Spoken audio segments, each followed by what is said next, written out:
Bienvenidos una vez más al programa Debate Ciudadano impulsado por el Colegio de Politólogos de Cochabamba. En esta ocasión estoy con Jorge Quiroga Ramírez, él es precandidato a las elecciones generales para el 2025. Gracias por aceptarnos, Jorge. Gracias Natalia, un gusto estar acá en tu programa. Sí, no, el gusto es mío. Primero queremos entender quién es Jorge Quiroga. Quizás habría que empezar diciendo quién es Tuto Quiroga, porque cuando dices Jorge, es verdad. Alguna gente no sabe, es el apodo infantil que me pusieron de niño porque mi papá era Tuto, por un tío que él tenía, era huérfano de padre y su figura paterna era un tío, Tuto, que él tenía cuando era niño. Entonces a él le gustaba siempre repetir el nombre de ese tío Tuto, y siendo Jorge, no Arturo, como generalmente es, le pusieron Tuto. Yo, el hijo mayor, aquí en Cochabamba, entonces empecé a ir al Kinder Villarruel y la profesora era Mosquita Belcé. ¿En La Paz? Aquí en Cochabamba, en el Kinder Villarruel de Cochabamba. Pasaba lista y decía Quiroga Jorge y yo miraba, pues no sabía quién estaban buscando. Al final decía, no hay ningún Quiroga, yo soy Quiroga. ¿Y por qué no responde? Porque yo no me llamo Jorge, le dije, me llamo Tuto. ¿Cómo te vas a llamar Tuto? Anda a averiguar tu nombre.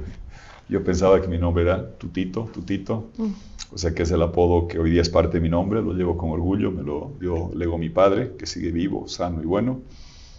Y así un muchacho que estuvo en Cochabamba hasta los 11 años, me fuimos a Santa Cruz, allá pasé la pubertad, adolescencia, ingeniero, mi papá era ingeniero, siempre quería ser ingeniero, y un boliviano que después viví muchos años en La Paz, entonces aquí en Cochabamba es mi tierra natal, aquí tengo mis 4 abuelos enterrados, en Santa Cruz crecí con mis 4 hermanos, perdimos uno en el camino después, y en La Paz nacieron mis 4 hijos, o sea que he tenido esta vida de diferentes alturas, culturas, lo que te enseña a querer a todo Bolivia. ¿Y qué te motiva a ser candidato a estas elecciones? Salvar Bolivia. Y porque entiendo la dificultad y me angustia lo que está pasando. Para mí era dolorosamente previsible y predecible 2 cosas que han sucedido. Una, que iban a destruir la economía. Yo sabía que eso iba a ser así. Yo había trabajado junto a mucha otra gente en sembrar todo lo que después el MAS cosechó y despilfarró. Bolivia no nació con gas. Nosotros en un momento trajimos la inversión, certificamos reservas de gas. En Bolivia hay 3 gasoductos trascendentales, el de exportación de Río Grande a Puerto Suárez que va a Brasil, ese se inauguró el año 99, yo era un joven vicepresidente, estaba allá. Después hicimos el ramal de Cuiabá que va a otra parte de Brasil y luego hicimos el gasoducto interno que va del Chaco Tarijeño a la planta de Río Grande, Yacuiba Río Grande, GASIR se llama, gasoducto Yacuiba Río Grande.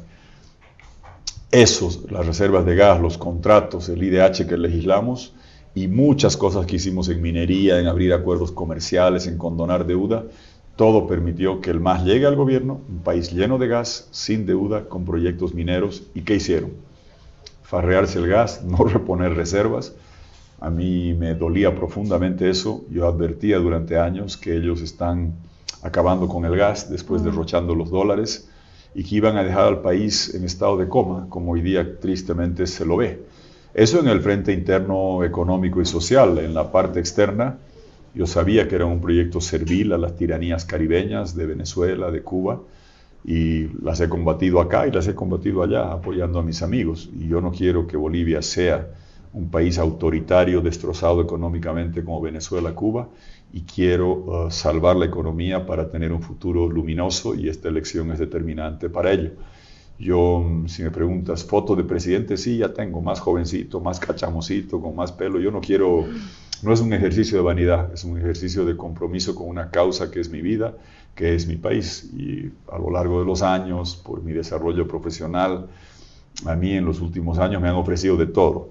Presidencias de organismos multilaterales, manejar proyectos grandes de Naciones Unidas, trabajar en grandes empresas multilatinas, pero yo no nací ni para ser rico, ni para vivir próspero, ni para ser burócrata. Yo tengo un compromiso con mi país y yo creo que hay un elemento que vale mucho.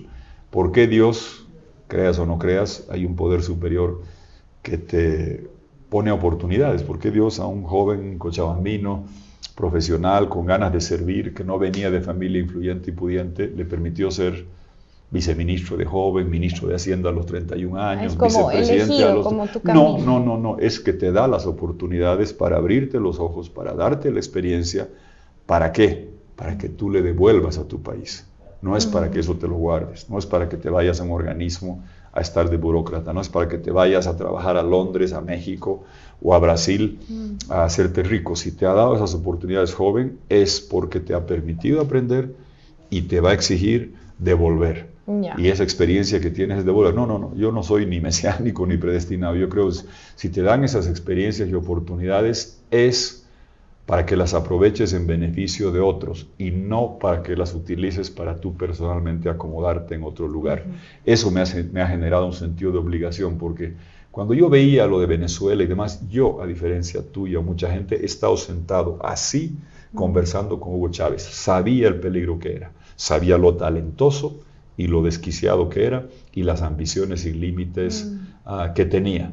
Lo mismo, he estado deportado de Cuba, me han declarado persona no grata en Venezuela 3 veces. Sí.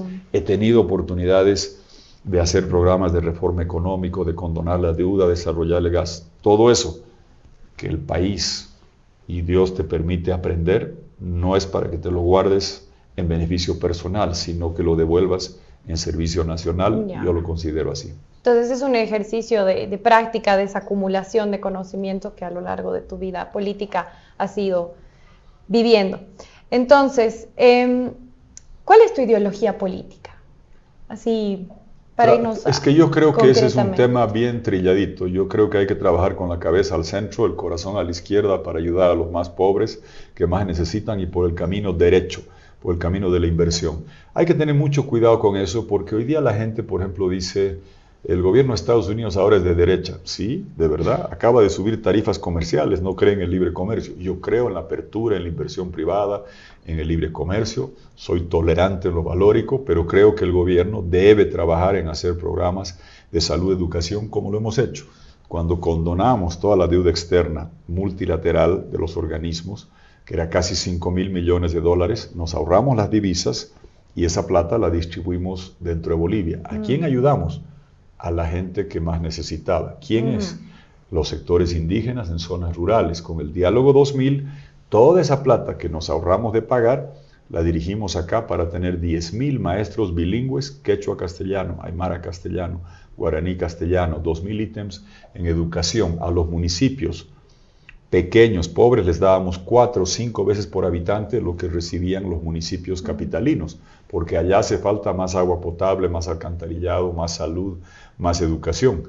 Yo creo que hay que ayudar de esa manera. Y si quieres crecer y generar empleo, hay que abrirse a la inversión, hay que tener reglas claras. El gobierno, el Estado debe ayudar en el tema social y abrirse a la inversión. No querer hacer fábricas, no querer hacer todo eso que han llenado de basura estos señores. Mire, fábrica de miel, de papel, de una cosa de papas fritas, quipus, no sé si te acuerdas. Sí, claro. Hicieron una fábrica quipus, yo hasta ahora no veo nadie que tenga un teléfono quipus.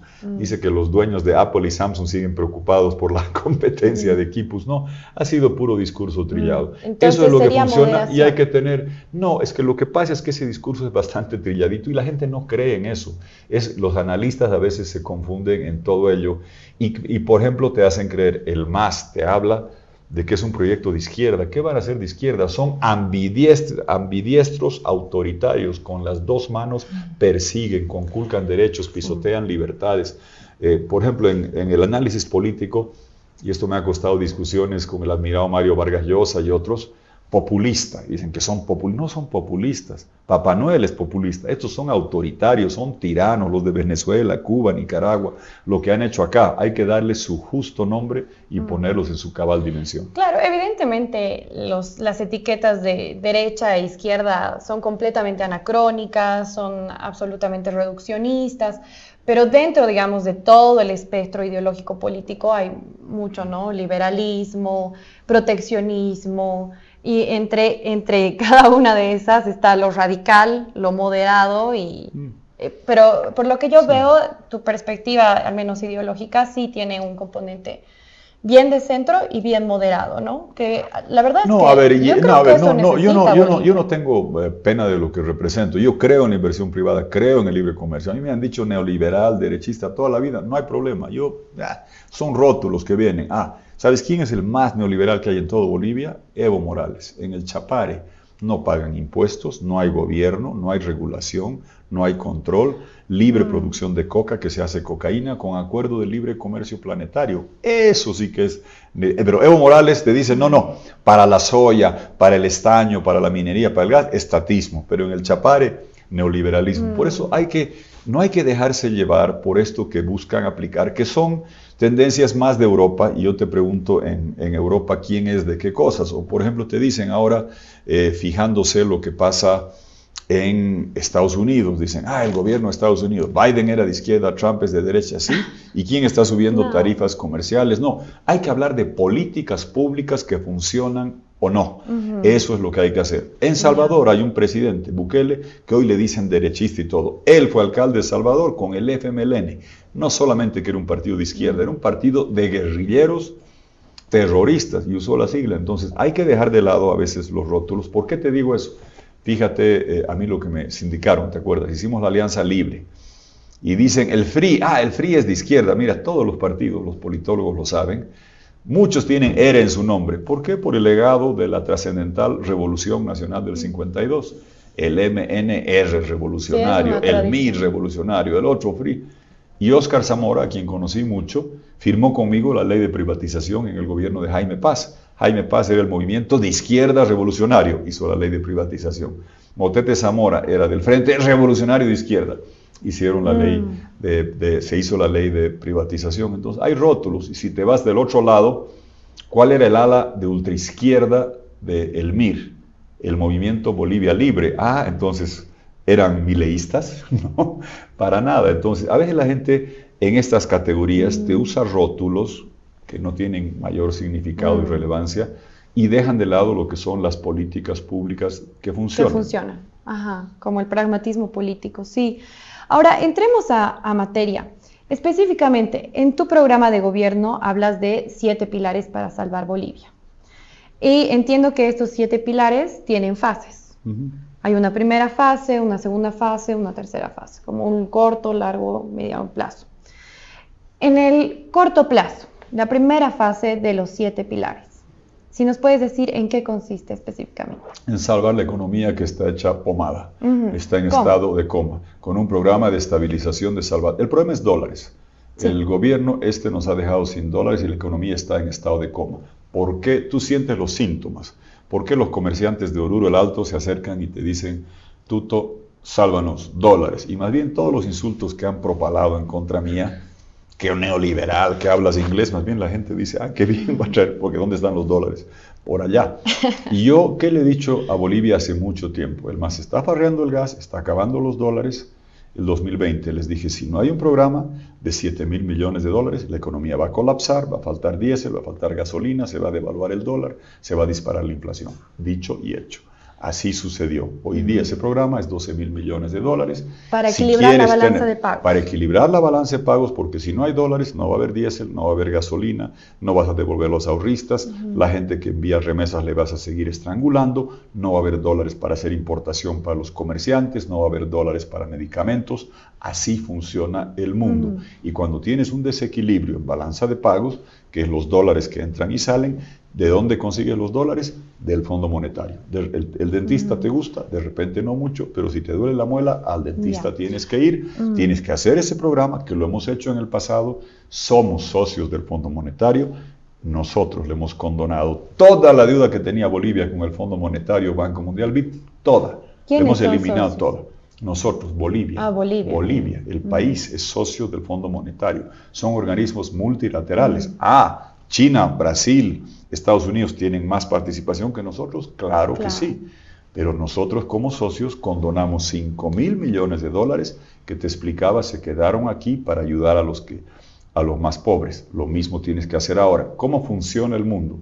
Si tú quieres recibir apoyo a la balanza de pagos del Banco Mundial, del BID, de la CAF, del FLAR, hacer bonos de carbono, lo primero que te piden es si tienes un programa vigente con el que certifica tu salud económica, que es el Fondo Monetario. Eso te abre las puertas al programa de 12.000 millones de dólares. O era 7.000 el 2020 y lo podías corregir a tiempo. Hoy día es más caro. Evidentemente, la gente que te ayuda y te da ayuda de cooperación con tasas de interés muy bajas de largo plazo, no va a ser para que pagues la deuda de tasas altas, cara, corrupta, todo comprado con sobreprecio.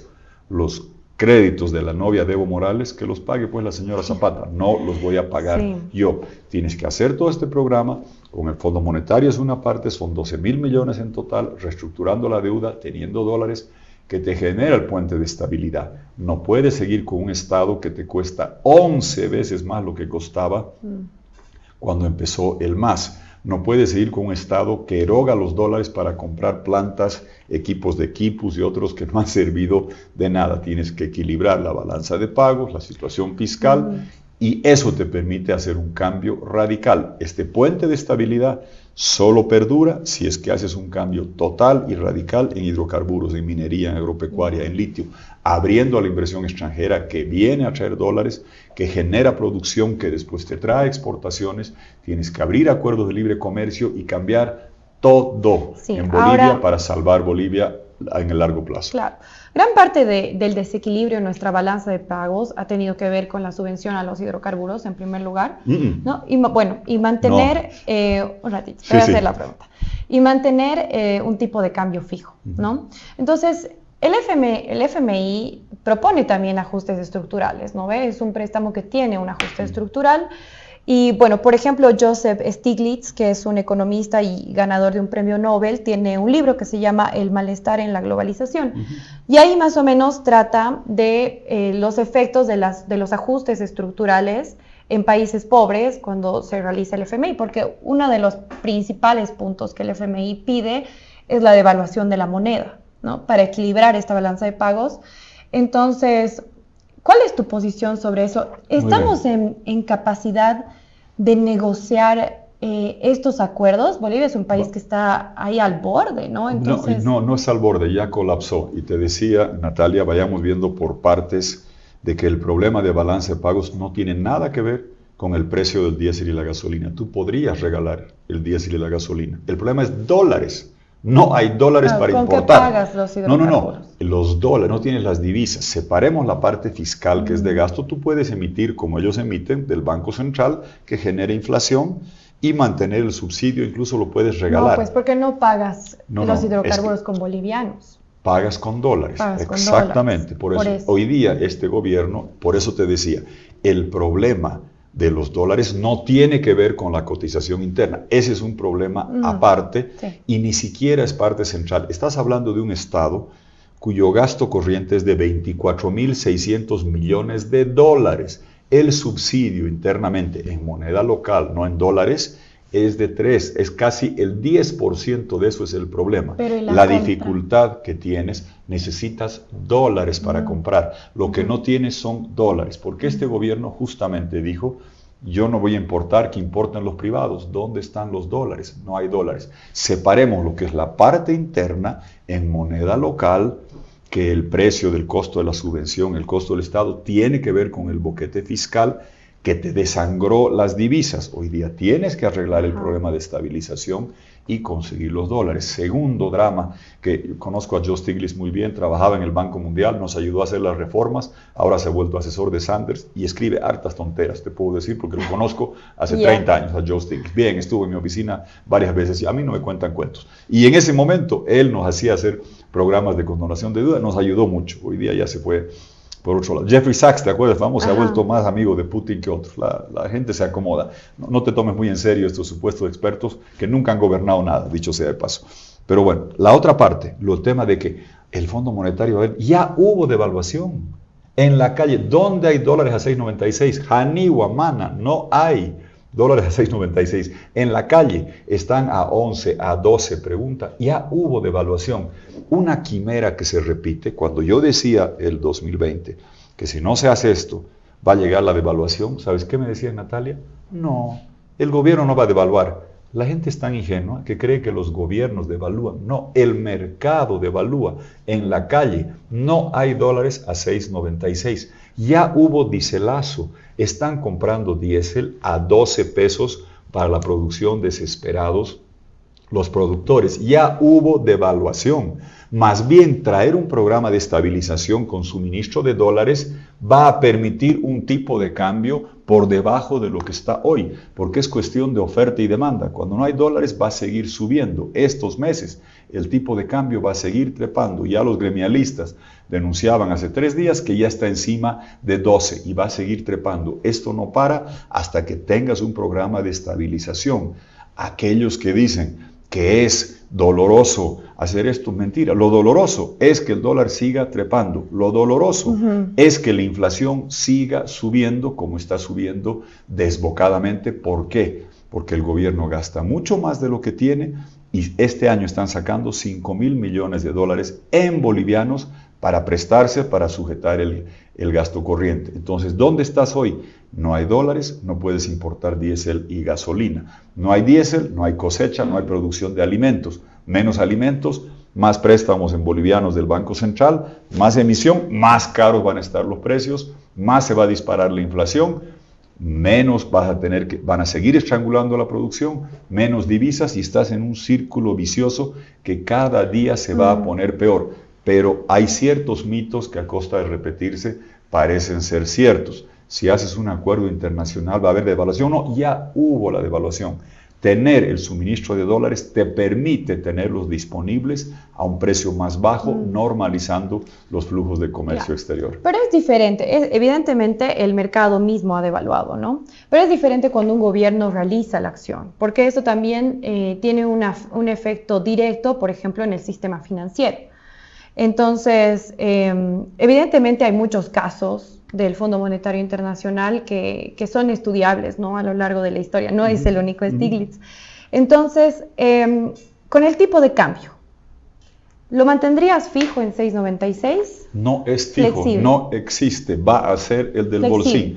Lo que ha funcionado desde el 85, yo he practicado eso de viceministro, de ministro, de vicepresidente, de presidente. Bolivia estabilizó la hiperinflación yendo a un tema del bolsín, donde te mueves en base a la inflación doméstica, la inflación internacional y la canasta de monedas con países vecinos. Cuando aquí congelaron en noviembre de 2011 el tipo de cambio, era un subsidio enorme al contrabando, nos invadieron de productos, destrozaban la industria, se les fue, ya hubo la devaluación. Hoy día ya está en 11-12, Argentina ajustó y hoy día el contrabando es de salida y la aduana parece que fuera una entelequia de la cual nadie responde. No se puede hacer análisis pretendiendo que una ficción, una mentira sigue siendo cierta. No hay dólares a 6.96, no hay. Ya está a otro tipo de cambio. Si tú consigues el programa de estabilización y lo pones en vigencia, ese suministro de dólares te va a permitir un tipo de cambio del bolsín por debajo de lo que está realmente en la calle. Más accesible, más barato, más normal. ¿Cuál es el punto de equilibrio? Aquel que te permita, en base a la inflación interna, la internacional y la canasta de monedas, mantener un tipo de cambio competitivo.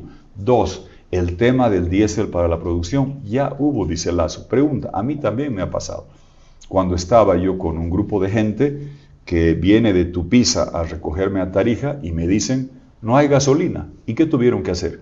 Hablar con un amigo de un amigo de un amigo que tiene 2 turrilitos o tiene un turrilito o tiene su tanque y le chupas de la gasolina y te la vende a 10 pesos. ¿Para qué? Para irte a recoger. Así está funcionando Bolivia. Sí, me ha pasado. Hoy te ha debido pasar. Es verdad. Y la gente que estaba en colas, yo la vi el lunes en Santa Cruz y el martes, Yo veía gente que estaba en las colas y me decía, tengo un amigo que llenó su tanque ayer y me la va a vender a 10 pesos, me va a pasar de su tanque a mi tanque. Y la desesperación, ya no voy a decir sus nombres, para que estaban en la cola y tenían que volver del carnaval de Santa Cruz a otro lugar que habían venido, es estar 4 horas esperando gasolina o pagar más y poder volver y no seguir perdiendo tiempo. Había un chico, una empresa de delivery, ya no digo, no, con su maleta.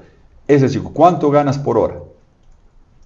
Haciendo delivery, gano 40, 50 pesos cada hora dependiendo del tráfico. Estar 4 horas en cola a un chico con su moto del delivery por gasolina ya le costó 200 pesos. Esa parte del costo económico de esta crisis no vemos.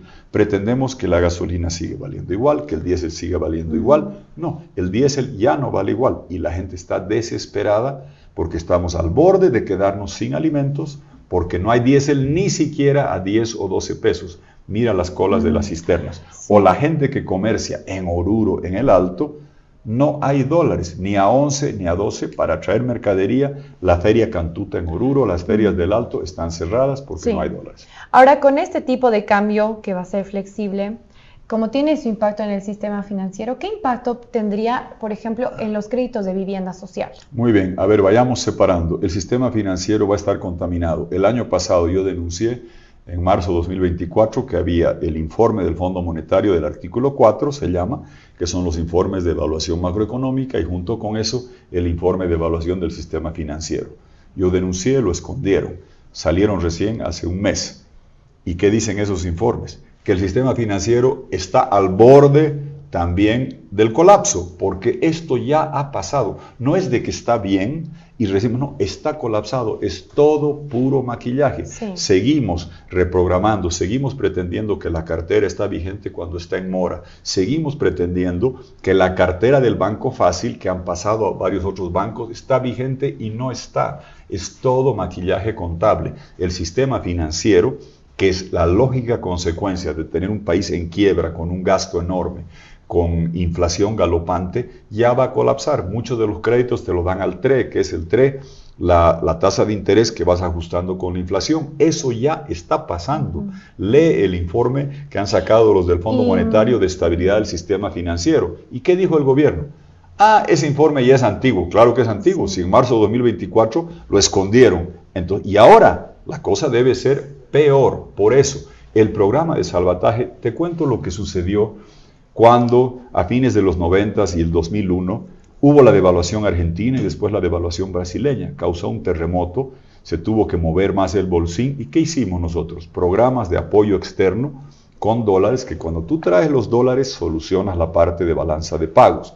Contra esos dólares tú emites moneda local que no es inflacionaria porque tienes los dólares de respaldo. Entonces tienes 12,000 millones de dólares en moneda local que tienes que usar para salvar y rescatar a las alcaldías, universidades y gobernaciones en moneda local que están quebradas, casi todas están quebradas, porque cayó el IDH, cayó los recursos. Usas para hacer lo que hicimos, bonos convertibles en acciones para el sistema financiero. PROFOP se llamaba, Programa de Fortalecimiento al Sector Financiero. Tienes que inyectar los recursos en moneda local para que el sistema sanguíneo, que son las arterias, que es el sistema financiero, no colapse.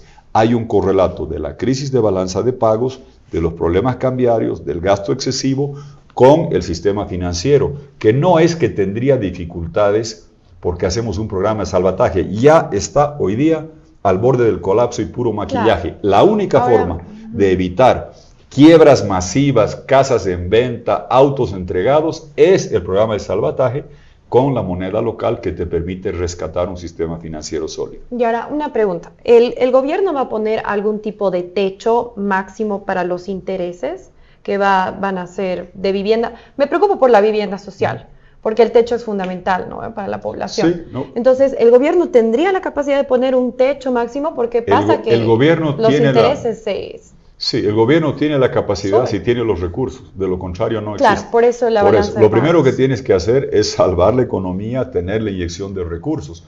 Lo mejor a la larga es que funcione la oferta y la demanda, porque cuando empiezas a poner techos artificiales sin recursos, no hay disponibilidad. Es como decir, ¿hay un techo del tipo de cambio? Sí, 6.96. ¿En algún lugar hay? No hay. Claro. Entonces Pero no puedes vivir en el diferente, mundo, ¿no? sí, préstamo es diferente, era diferente antes. Hoy día ya no va a ser. Cuando colapsa el sistema financiero y no hay los recursos, tú puedes ponerle techo, pero si no hay disponibilidad, no se puede dar préstamos. Esta cadena de contagios, mira, todo esto ha pasado en el mundo varias veces, yo lo he vivido, lo he sufrido y lo hemos arreglado. Cuando hubo devaluación de países vecinos y la economía regional que colapsaba, Bolivia siguió creciendo. La inflación era 1% al año. Con este gobierno es 2% en enero. En enero de este año, la inflación ha sido el doble de lo que era la anual que nosotros teníamos. Aquí nadie perdió sus dólares cuando había crisis regional. Aquí nunca hicimos corralito como en Argentina, como en Brasil. Hoy día el hemisferio está tranquilo. El problema es en Bolivia, no hay problema en Argentina, no hay problema en Brasil. Están pagando su deuda, no están devaluando, no están haciendo corralitos. Nosotros tuvimos que sufrir que los vecinos colapsaban y nos contagiaban y logramos manejar con disponibilidad de dólares, sin corralito, saneando el sistema financiero. Hoy el problema es interno y el pretender, como hace el gobierno, que si yo digo que el diésel vale 3.79 y está a 12, es mentira. Que el dólar vale 6.96 y está más de 12, es mentira. Que el sistema financiero es sólido, era el cuentito. Anda a mirar el informe del Fondo Monetario que escondieron un año, que te muestra que está colapsado. Si no hay ese programa de salvataje, la cadena de hechos negativos que va a suceder va a ser imparable. Ha sufrido, lo ha pasado en varios países, eso evitamos en Bolivia el 2000, 2001, 2002, cuando colapsó Argentina, cuando devaluó Brasil, sabemos cómo hacer eso, por eso lo advertíamos. Y por eso el año pasado, nadie más, yo decía, no escondan el informe, no solo económico del Fondo Monetario, el informe de estabilidad del sistema financiero, y lo escondieron un año. Y si lo vas a leer ahora y entiendes el sistema financiero como sabemos, te muestra que esto está también igual de golpeado que el resto de la economía. Sí, ya, entonces va a ser el mercado el que va a determinar. Ahora, es bien chistoso porque vienen varios precandidatos y todos proponen cosas así, wow, que suenan fáciles de hacer, ¿no? Por ejemplo, Xi quiere hacer una república federal, ¿no? Pero no sabe que hay que hacer una asamblea constituyente, es todo un proceso largo. Entonces, luego, por ejemplo, Rodrigo Paz dice que hay que hacer una reforma educativa que implica también cambiar un montón de leyes, un paquete, etcétera, ¿no? Entonces, muchas veces estos mecanismos políticos para hacer realidad estas propuestas se olvidan de parte de los precandidatos. En ese sentido, quiero preguntarte, este salvataje, este préstamo del FMI de los 12.000 millones de dólares para equilibrar la balanza de pagos, ¿cómo se tiene que ejecutar a través de la Asamblea Legislativa? ¿Cómo vas a hacer eso? O sea, porque ese ya es un tema político, de trabajo, de lobby. A ver, primero dos cosas. Una, yo no ando prometiendo cosas que no sé porque muchos pueden hablar sin experiencia. Nosotros hicimos la reforma educativa, que en paz descanse Tito Sevilla, fue el ministro de Educación que pusimos. En Bolivia no había 200 días de clase. La primera vez fue cuando hicimos la reforma educativa, dábamos 200 días de clase, pusimos maestros bilingües, mejoramos la calidad educativa y se hizo una transformación. Ahora hay que hacer la revolución digital en la educación. Por ejemplo, en la parte de autonomía, yo escucho mucha gente que habla que hay que ir al 50-50 gobierno central-regiones, has debido escuchar.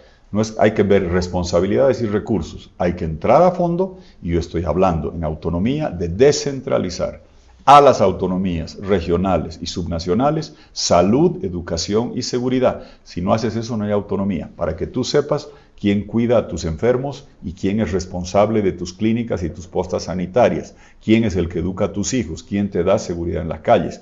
Eso lo llevas adelante y es mucho más del 50% que va a las regiones. Yo le hablo a la gente con números, con datos y con la capacidad y credibilidad de haber hecho, no retóricamente, haber hecho la reforma educativa con educación bilingüe. Yo puse 10.000 maestros bilingües de idioma nativo a castellano. ¿Cuántos puso Evo Morales? Nada, ninguno, puro discurso. Sí. Ahora bien, estás entrando al tema de fondo. No es solo el tema del Fondo Monetario. Cambiar el código minero para atraer inversión masiva, alcanzar a Chile y Perú, resucitar hidrocarburos, necesita cambiar la ley de hidrocarburos. Hacer de Bolivia un régimen de zonas francas para baterías de litio, para que todas las baterías de litio de acá En lugar de decir hecha en Corea, hecha en China, digan hecha en Bolivia por manos jóvenes bolivianas, haciendo acá las baterías de litio. Cambiar los acuerdos comerciales, salirse de la cárcel comercial de Mercosur, abrir acuerdos de comercio con Asia, todo eso, claro que requiere tener mayoría. ¿Cuáles son las dos diferencias centrales con Argentina?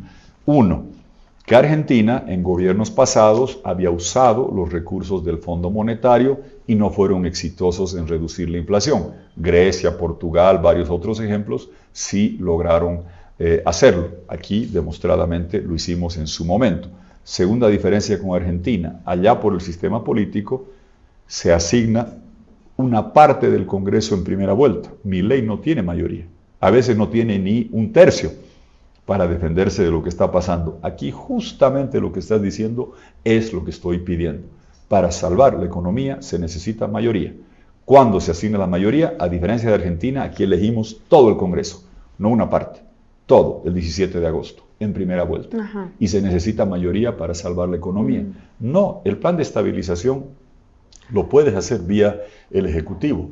Sí, lo puedes hacer, pero las transformaciones de hidrocarburos, minería, agropecuaria, litio, el cambio de la justicia, lucha contra el narcotráfico, requiere tener mayoría para hacer ese salvataje económico. Yo por eso vengo implorando, pidiendo y explicando que es imprescindible tener un proyecto de alternativa democrática, que la única forma que pueda hacer un cambio radical es tener mayoría para transformar la economía el 17 de agosto, justamente por lo que está señalando. Claro, y por otro lado, no solamente uno se enfrenta con un problema de gobernabilidad en la Asamblea Legislativa, sino también a veces con problemas de gobernabilidad en las calles.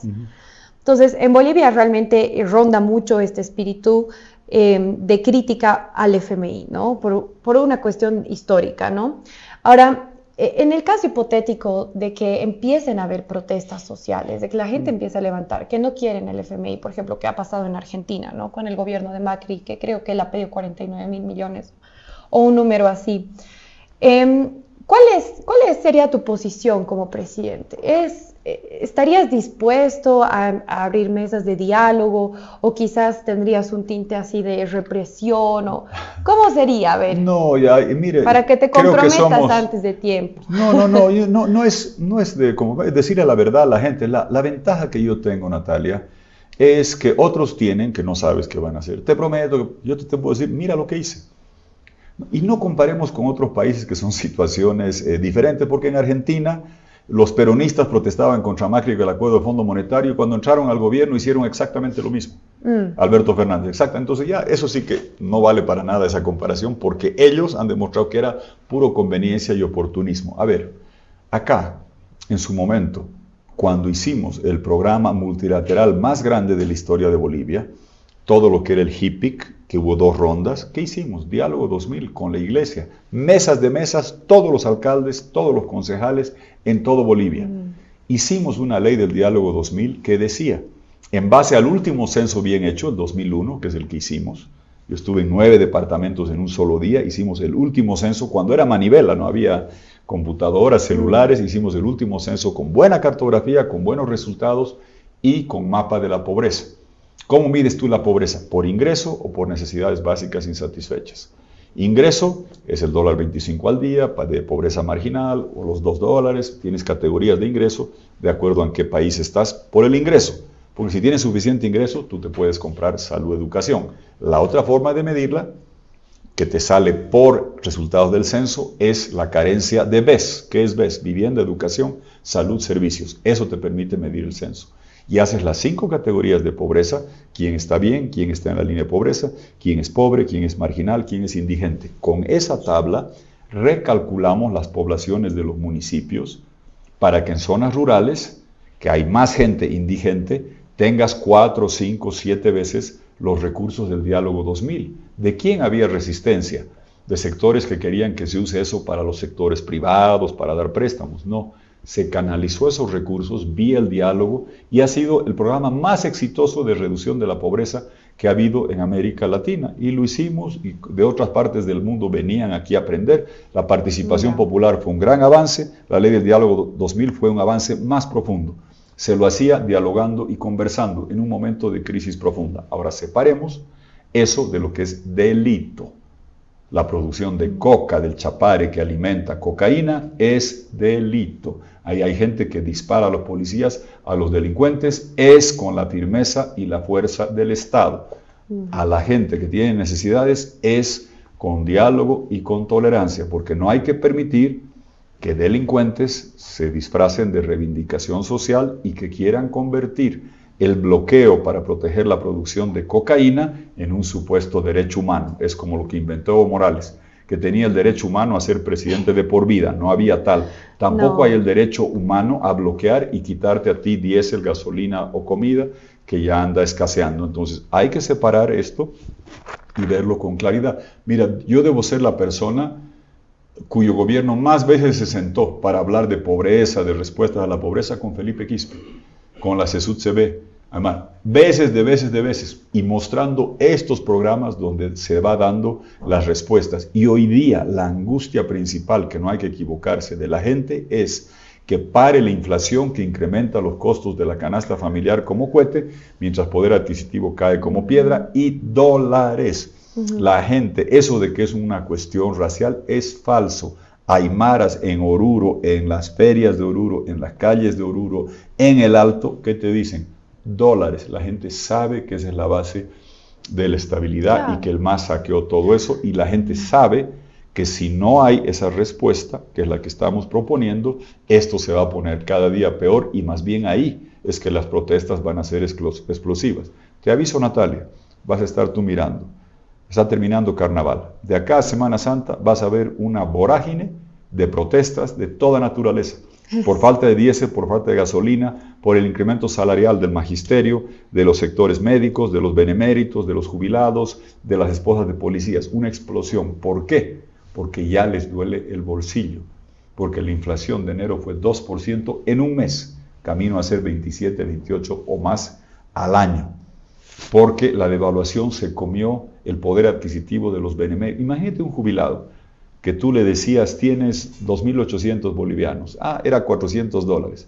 Ahora ya son 250, 260. Camino a seguirse devaluando. Esa gente va a protestar. Ahora se viene eso. Y más bien, cuando hay esa situación, un programa de estabilidad es lo que la gente va a agradecer y te va a dar el respaldo para hacerlo. Y no te lo digo porque me estoy soñando, es porque estoy caminando por todas las calles de Bolivia. No hay, puede haber un loquito, una señora, creo que en Oruro, que te dice, Evo, antes te llenaban todos de improperios, insultos. La gente está con angustia y con esperanza para que se salve la economía y se cambie Bolivia. Sí, evidentemente el gobierno del movimiento al socialismo está en agotamiento, ¿no?, constante, y el proyecto también. Ahora, justo mencionabas poder limpiar el país del narcotráfico, ¿no? He visto en anteriores entrevistas tuyas que mencionas el ingreso de la DEA nuevamente a Bolivia. Y bueno, no lo digo yo, muchas investigaciones han demostrado que la guerra contra las drogas ha creado escenarios muchísimo más violentos. De hecho, en México y en Colombia han iniciado procesos de pacificación en los últimos años. Entonces, ¿por qué la DEA? ¿Podría haber otra manera de tener una guerra contra las drogas sin tanto derramamiento de sangre? ¿Cómo se puede trabajar? Porque una cosita más voy a añadir. Alexandra Natapov, que es una abogada, habla de una justicia desproporcionada en el tema del narcotráfico. Es decir, justamente la DEA a veces ataca a las personas, a los pequeños, ¿no ve? A los que son las mulas, etc., y no a los grandes capos, quienes tienen el verdadero problema. Entonces hay ahí como un sistema desproporcionado. ¿Cómo podemos no caer en la violencia en nuestro país? Pero yo no quiero un país violento, ¿no? Así es, no, y nadie lo quiere, pero la violencia la trae el narcotráfico. Y hay que empezar a decir las cosas por su nombre. Conozco de memoria lo de México y Colombia. La mayor cantidad de muertos en México ha sido en los últimos años. Y te lo puedo mostrar con estadísticas, el cártel de Sinaloa, Jalisco Nueva Generación y todo lo que ha pasado, que no solo hacen narcotráfico, ahora están haciendo fentanilo, están haciendo tráfico de seres humanos, ha habido una explosión de violencia. No hay que quedarse con la mitología, yo miro los datos y los datos te muestran la realidad. En Colombia, El proceso de paz fallido, ¿de qué sirvió? De absolutamente nada. Siguen las disidencias de la FARC, sigue el ELN, están refugiados en Venezuela, están atacando en Catatumbo, están matando soldados por doquier. Las zonas, los grupos de la FARC de la parte del sur, no los que están en la frontera con Venezuela, de la parte del sur, ¿dónde se han ido? En Ecuador. Y más bien la implosión de lo que ha sido Colombia y el sistema de seguridad te tiene hoy no solo a Colombia asediada y bajo ataque de los narcotraficantes y de los grupos criminales, sino que se han extendido al Ecuador. Y mira lo que han hecho en Ecuador, producto de un fallido proceso en Colombia que extendió a Ecuador, que era dolarizado, que tiene puertos, y han llegado un montón de mexicanos, de albaneses, que han causado una explosión de criminalidad como nunca antes vista. Esa es la realidad. Te lo digo porque yo voy a esos países. Te lo digo porque tengo amigos en Ecuador. Estuve 3 días la semana pasada y no pueden creer cómo Ecuador, que era un país pacífico y tranquilo, por el derrame del narcotráfico de Colombia, por los puertos, por la llegada de narcotraficantes mexicanos, hoy está sumido en una ola de criminalidad gigantesca por no haber tenido medidas preventivas de combate internacional coordinado. No hay que satanizar la DEA. Lo primero que tiene que venir es la federal brasileña, por si acaso, porque la cocaína boliviana se va al Brasil.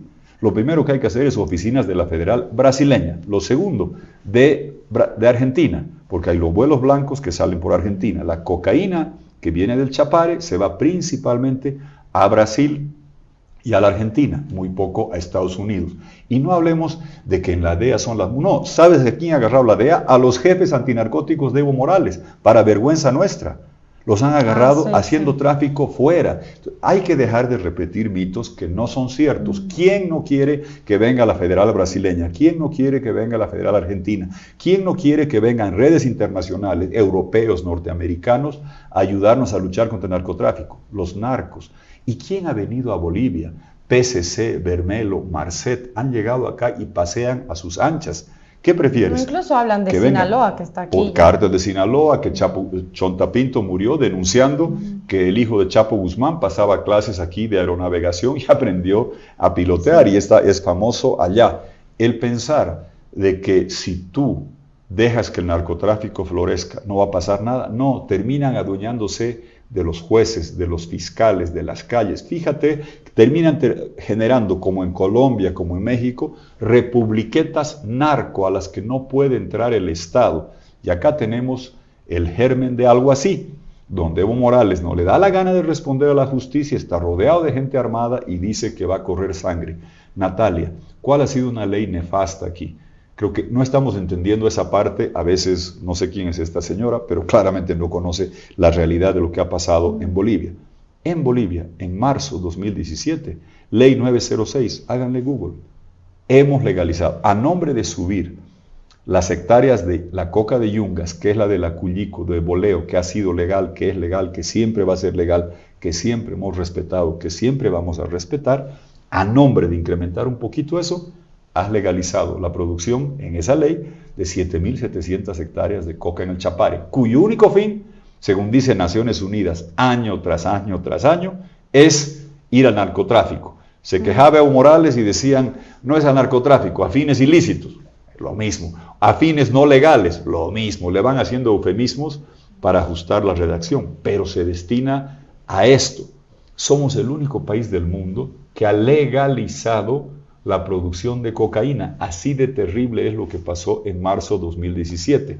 Entonces no te sorprendas porque viene aquí Marcet, porque llega PCC, porque llegan Bermelo, porque acribillan a policías. Es decir, que la lucha contra el narcotráfico trae violencia. No, el narcotráfico trae violencia, y si no lo derrotas, se apoderan de países, se apoderan de zonas de países, y son amos y señores hoy día en varias partes de México, y están siendo designados por Europa, por el gobierno de Estados Unidos, como grupos terroristas, estos señores que se han apoderado. Venezuela es un gobierno que es un cártel de narcotráfico, cártel de los soles. Es esa la realidad. El que te diga, dejemos nomás el narcotráfico, que es benigno, no está viendo lo que ha pasado en otros países o quiere que Bolivia termine siendo narcolandia. Conmigo no va a haber, y a la gente hay que decirle la verdad. El que no quiere que venga la federal brasileña, la federal argentina, agentes de seguridad de Europa, cooperación con Europa, con Colombia, con Perú, con la DEA, es narco y quiere proteger al narcotráfico, sean más sinceros,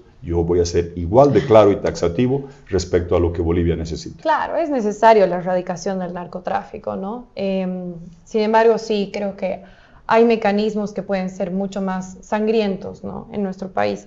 Tal vez un fortalecimiento institucional es lo que se necesita. Claro. La ley 1008, profundizarla, mejorarla. Porque el problema del tema institucional es que en el área rural es como si no hubiera Estado. No tienes... hay una porción muy pequeña, por ejemplo, de juzgados. En el caso de Cochabamba, tenemos un juzgado en el área rural que está en Punata, si no me equivoco, y que atiende a un montón de población que realmente no puede, ¿no? Entonces, ¿cómo se soluciona también este problema? Porque eso también implica crear gasto público, porque crear institución significa crear gasto público. ¿Cómo podemos mejorar la institución en estos lugares? Significa modificar el gasto público y dejar de gastar con una de las plantas de separadora de gas de líquidos. Hubieras revolucionado la justicia con una, no con las muchas que han hecho. El Estado lo que tiene que hacer es exactamente lo que estás diciendo. Presencia del Estado indelegable en las funciones de salud, de educación, de justicia, de garantizar que funcione el Estado de Derecho y no fábricas, estadios y aeropuertos que no sirven de absolutamente nada. ¿De qué te sirve un presidente que llega en helicóptero de última moda, aterriza en un estadio, lo aplauden y se va, y lo que tú dices, no hay juzgado? O el ejemplo, váyanse aquí en Cochabamba a San Benito. Si paseas, ándate a filmar San Benito. Pregúntales qué opinan ustedes en Cochabamba de que para producir tuna, para producir durazno, el camino de tierra, no hay riego, y atrás 65 millones de dólares. Entonces no hay apoyo a la producción, no hay juzgados, no hay presencia del Estado en lo que debe hacer, que es riego, infraestructura, salud, educación, y hay monumentos faraónicos que no sirven de nada. Si vas a Oruro, paséate por Orinoca, monumento a la mitomanía del señor Morales, que no sirve de nada. Ándate a Tarija, yo pasé la otra vez, y ves un monumento tras de otro. Vas a Cobija, pasé la otra vez, silos vacíos que no funcionan de nada, y no hay juzgados, y no hay colegios, y no hay conexión digital. ¿De qué sirvió el satélite de Tupac Katari? Creo que casi 500 millones de dólares ahí dando vueltas y nada. Tú hoy día con satélites suborbitales puedes dar conexión de Wi-Fi de banda ancha para transformar la educación, para hacer servicios de justicia en todo Bolivia. ¿Sabes qué me daba envidia? Yo estaba yendo de Riberalta a Guayará y un amigo decía, no hay buena conexión acá. ¿Sabes qué tenía? Una tabletita así más chiquita que tu pantalla, más delgadita, Starlink. Y en Brasil hay Starlink. Son satélites suborbitales al doble de la velocidad que tienes Wi-Fi aquí en tu estudio en Cochabamba para tus redes, allá entre Riberalta y Guayará, al doble de velocidad. Claro. Tú puedes garantizar eso es lo que el Estado debe hacer, justamente lo que estás diciendo, la presencia del Estado en salud, en educación, en infraestructura, en riego, y no en fábricas, no en pegas, no en gente que no sirve para nada. Y lo último que decías, de la reforma a la policía, sí. La gente se olvida, nosotros hicimos un esfuerzo con la policía profesionalizada, con detector de mentiras, bien capacitada, y los policías no eran cómplices del narcotráfico. Ahora en el gobierno de Morales terminaron varios jefes antinarcóticos presos porque en lugar de combatirlo, ayudaban a sacarlo, y eso es triste. Y están humillando al Verde Olivo. René Sanabria. La corrupción en nuestro país ha existido siempre. No, a ver, pero hay una cosa que hay que discutir. Entiendo la crítica al movimiento del socialismo, es terrible lo que ha pasado, la desinstitucionalización, es verdad, pero no podemos pintar un panorama binario. No binario no, pero real. Hoy día la justicia está corrompida, sí, muy bien, con nombre y apellido. Pregunta a los abogados, a los politólogos, ¿quiénes eran en el Tribunal Constitucional? Pablo del Misaki, De la Rocha, Valdivieso, Emil Sardaya, Wilman Durán, los mejores juristas de Bolivia. Porque también el decir siempre fue así no es verdad. Y no valoramos en su momento. José María Bakovich, que fue asesinado, limpió el servicio de caminos. Hizo más carreteras en 5 años que cualquier otro. Claro. Un gran cochabambino, Eduardo Segada, manejó el servicio de impuestos y se acabaron las extorsiones. Que no había ni un policía corrupto es también un... No digo que no había, siempre había casos, pero había sistemas de formación y de preparación con detector de mentiras, y en los resultados está la prueba. Bolivia producía año tras año en los 80s y 90s 250 toneladas de cocaína. Bajamos a 45. ¿Fue cero? No, pero hubo un cambio radical de tendencia. La Corte Suprema ¿era perfecta? No, pero estaban Rodríguez Belcé, Tobar, Villafuerte. Pregunta a los abogados mayores quiénes eran los mejores juristas. Pregunta a los periodistas quién era Ana María Campero. La primera defensora del pueblo. No era servir a mí. Yo le firmé el título y la posesionamos. No era perfecto, no, pero era bien diferente de lo que ves hoy. Y así como tú dices, no hay que entrar al mundo binario de que ahora todo es terrible. No, pero tampoco hay que entrar de que ahora es terrible y siempre fue terrible. Es desconocer a gente que ha hecho buen servicio público y nombres icónicos. Te estoy dando una lista de nombres y tú dime en 20 años, ¿tienes algún nombre como Ana María Campero, Bakovich, Segada, Rodríguez Belcé, Villafuerte, todo? El fiscal Sosa? Con el movimiento del socialismo había un proceso de desinstitucionalización muy profundo en nuestro país y que definitivamente tiene que preocuparnos. Ahora, hablabas, por ejemplo, del Museo de Orinoca, que es una barbaridad, que obviamente todo eso se ha dado en un contexto de bonanza económica, ¿no? Que ya no está pasando, el mercado internacional ya no es así, ya ni siquiera tenemos reservas, no han explorado, etcétera, ¿no? Entonces, eso me lleva a mi otra pregunta. Hablas de volver digital Bolivia, lo cual me parece excelente, es lo que necesitamos, dejar lo analógico. Y hablas del blockchain, la tecnología de blockchain, donde todo se queda. Obviamente tiene sus problemas también el blockchain, pero ¿cómo trasladamos esta brecha tecnológica que tenemos de las ciudades en las áreas rurales? Porque evidentemente hay una brecha tecnológica y ahorita no tenemos plata. Muy bien. Primero es que hoy día es mucho más barato acceder a los servicios de conectividad. Y si tú hubieras, claro, lo triste es que cuando tuviste la plata y la bonanza, a diferencia de lo que dicen los analistas, no fue producto de que llovió la plata. Aquí generamos las oportunidades. Nosotros certificamos las reservas de gas, nosotros hicimos los gasoductos, nosotros hicimos San Cristóbal, hicimos San Vicente, San Bartolomé en minería, porque los precios altos de la década de oro china de 2004-2014 benefician a los que tienen producción. No le ayudaron a Guatemala, no le ayudaron a Haití, no le ayudaron a República Dominicana, viven de turistas. ¿A quién ayudó? A los que habían generado capacidad productiva, en particular en minería y en gas, para que como tenías la producción, el precio de $1 el millón de BTUs, que era cuando abrimos el gasoducto, llegó a $10 para hacer eso. Muy bien, ahora la transformación que tienes que hacer, hoy día es mucho más barato hacer la conectividad. Yo sé que no vamos a retroceder y decir, con el satélite Tupacatari, que no sirvió de nada, podíamos por la cuarta parte de ese precio haber llenado a Bolivia de satélites suborbitales, pero tienes hoy día la capacidad de pago y hoy día es mucho más barato todo lo que tienes que hacer en el mundo tecnológico. Hoy día, nada más compara, el celular que tú tienes hoy día tiene 15, 20 veces la capacidad, la velocidad para hacer. El hardware que necesitas a nivel institucional en el área rural para aplicar una Bolivia satélites suborbitales. Satélites suborbitales por una fracción del precio de esos satélites que andan dando la vuelta y no sirven de nada, consigues, te estoy diciendo, hoy, si del Riberalta y Guayará es al norte de Bolivia, alejado, lo más lejos que puedes ver, y yo tenía conexión con satélite suborbital que chupaban del lado de Brasil, donde tienen licencia. En la oficina del campo rural, en todo Bolivia. El hardware, el equipo, ¿cómo podemos? Bien. Lo que primero tienes que hacer, la conectividad. Si no tienes conectividad, no sirve de nada. Segundo, los celulares hoy son de costo mucho más accesible. Tercero, hacer programas rurales donde tengas centros de cafés, donde puedas buscar que la gente pueda estar conectada. Claro que se puede hacer. Ahora, hay que hacerlo en todo Bolivia. La ventaja de Bolivia hoy, ¿qué es?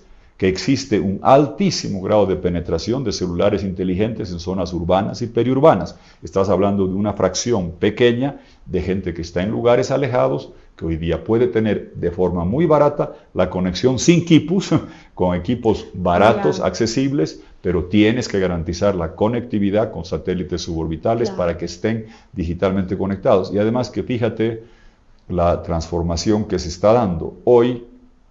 ¿Qué les digo yo a los jóvenes?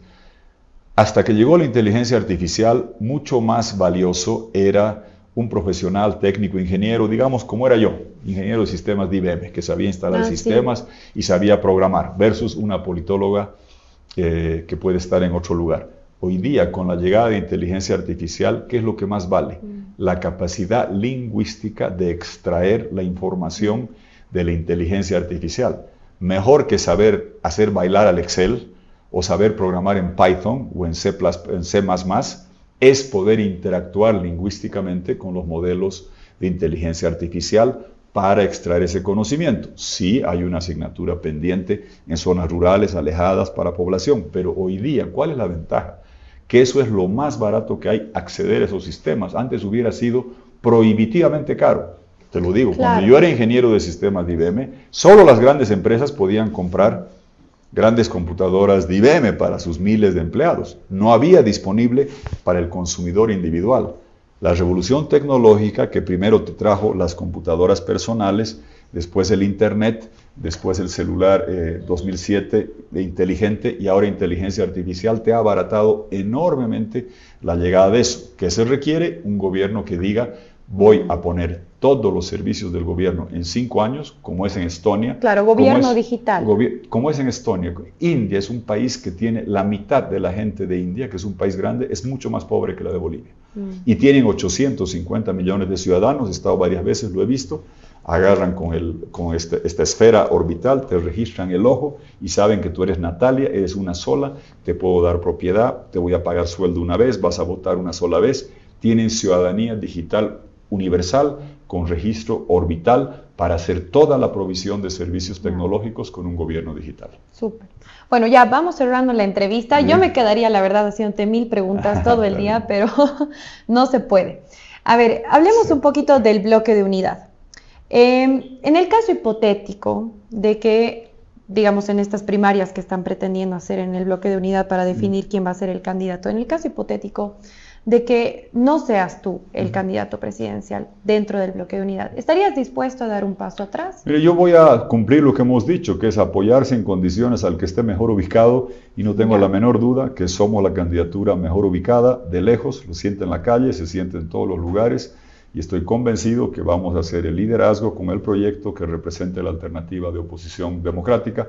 Para eso venimos trabajando sin parar y está dando muy, muy buen resultado. Perfecto. Entonces sí, pues no está calculado eso. Ahora sí, tengo confianza absoluta, no tanto en nosotros, sino lo que el pueblo boliviano está pidiendo y lo que está apoyando. Ya. Ahora, claro, cuando están en el bloque de unidad, yo veo Samueles, veo Carlos Mesas, Amparos Valliviani, todos tienen un proyecto de país, todos tienen un plan. Estás tú también con tu plan de los 7 pilares. ¿Hay alguna, la persona que sea el candidato va a ser el que va a tener su proyecto político prioridad y ese es el que se va a usar en la candidatura? Ah, ya. Claro, o sea, entonces no va a haber como un proyecto propio de todo el bloque. Yo nunca me sigo. El programa que estamos haciendo, yo vengo viajando hace 2 años, ya he tenido decenas, no sé, más de 100 foros, seminarios con cuadros en universidades, con sectores gremialistas, transportistas, cámaras de comercio en todo lugar, y uno recibe muy, muy buenas sugerencias y va enriqueciendo todo lo que está haciendo. Por ejemplo, el tema del corredor del norte, de Ribera Alta a Guayará, pasando por Cobija, que está a la altura de Chancay, que es el gran puerto para llegar al Asia. Todo el programa de hacer es una gran zona franca por intercambiar los camiones que llegan con una clase de piñón de Brasil y cambiarlos en Cobija para que puedan subir la cordillera y llegar a Chancay. Todo eso viene de haber escuchado y hablado con la gente. He visitado todos los mercados. La propuesta nuestra es revolución propietaria liberal. ¿Qué estamos planteando? Que el litio, el hierro, el gas, telecomunicaciones entran a un fondo de inversiones, se distribuyen acciones de propiedad popular. Tú, Natalia, vas a tener tu acción de propiedad popular, vas a ser dueña de los recursos de Bolivia, no va a ser el gobierno de turno con los ladrones, no va a ser un grupo de empresarios, vas a ser tú. Tienes 18 años, tienes $1,500, acción de propiedad popular, te juntas con 10 amigas, haces eso. ¿Qué me dijeron? Escuchaban eso. ¿Sabes qué me decían las caseras en los mercados? ¿Y eso por qué no vale para nosotros? Acabamos, lo pusimos eso hace unos cuantos meses en la propuesta. En los mercados, ¿qué pasa? Puedes vender estas acciones. Inicialmente no, inicialmente son embargables, hereditables. Si todo el mundo la vende, al principio se viene una sobreoferta de acciones y se tira abajo el precio. Tienes que ir haciendo por etapas, por edades, para que no se te cause un fenómeno que ha pasado en otros lugares. Sí, puede ser peligroso. Es complicado, por eso hay que tener una fase donde todavía no lo puedes hacer y lo puedes ir haciendo por partes o parcialmente más adelante. Porque si tú dices, tengo esto y todo el mundo sale a vender al mismo tiempo, ¿qué puede pasar? Te tiran abajo el precio. Entonces tiene que haber fases de lockout, como se dice, donde todavía no puedes vender para garantizar que el valor suba. Y cuando vayas viendo en el tiempo que se ha resucitado el gas, que se está haciendo las siderúrgicas del Mutum, que se está haciendo fábricas de litio, que se está produciendo litio y se valorice lo que tienes, esto no son billetes sentados que no ganan valor, esto va a ir ganando valor y que aprecies de que esto tiene una valorización y te permita en el tiempo que comprenda toda la gente que esto va a ir valiendo más. Pero te decía, las caseras, lo mismo te piden la gente en la tierra, titulación individual, que la gente, lo que es tuyo es tuyo.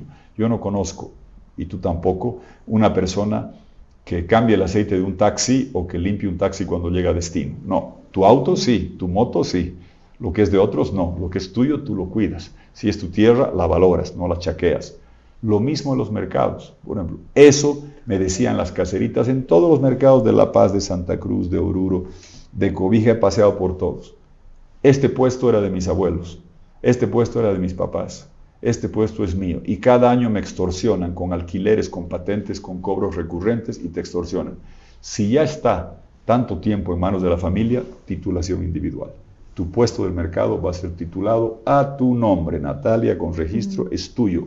Tú lo pintas, tú lo cuidas y trabajas para preservarlo. Hacer culto del respeto a la propiedad, con la libertad para ejercer esa propiedad, no solo es en recursos naturales, no solo es en tierra, no solo es en vivienda, sino hasta en los puestos de los mercados. Cuando hablas con eso, todas las caseritas que se quejan, de dos cosas se quejan. Una, que la inflación está subiendo y dicen, las caseras son careras. No, yo les digo, es el gobierno que hace la inflación por la emisión que hace. Segundo, quiero que mi puesto esté en manos mías, titulado individualmente. Esa es la revolución de propiedad con libertad que vamos a llevar adelante. Interesante, porque los gremiales son de los poderes políticos importantes, al menos en municipales son pues fundamentales. Los gremiales aquí en Cochabamba tienen un poder. En todo Bolivia, y son grandes emprendedores. Y cuando hablas de eso, fíjate, la otra gente que también entiende esto... Hay una batalla, pero fuerte. No, porque ellos van a querer eso. Claro. Los alcaldes. Los grandes, pues los grandes gremialistas, ¿no? Los que tienen ese negocio. Sí, no, pero está bien. Ahora, los que no van a querer son algunos alcaldes que les gusta tener a la gente extorsionada diciendo marchá, salí a defenderme, salí a aplaudirme. Claro, así ganan muchos. Extorsionando a la gente en lugar de reconocer el régimen de propiedad. Pero son miles de miles que prefieren propiedad y unos cuantitos que quieren seguir extorsionando y chantajeando. Sí. Bueno, te agradezco mucho por tu tiempo, de verdad. Gracias por venir. Gracias, Natalia. No sé si quieres dar un último mensaje a las personas que te estén viendo. A la gente que sigue viendo este programa les agradezco infinitamente. Espero que siga manteniendo la esperanza. Yo sé la angustia que están pasando, lo difícil que está la situación económica, pero llega un futuro luminoso y yo les pido que se comprometan, que participen. La unidad no es trabajo de unas cuantas personas, es trabajo de todos y yo quiero generar una unidad que permita tener mayoría para salvar la economía y hacer un cambio radical y una Bolivia totalmente diferente. La palabra que más escucho, las expresiones que más se repiten en las calles cuando camino es hay que salvar Bolivia, sálvenos.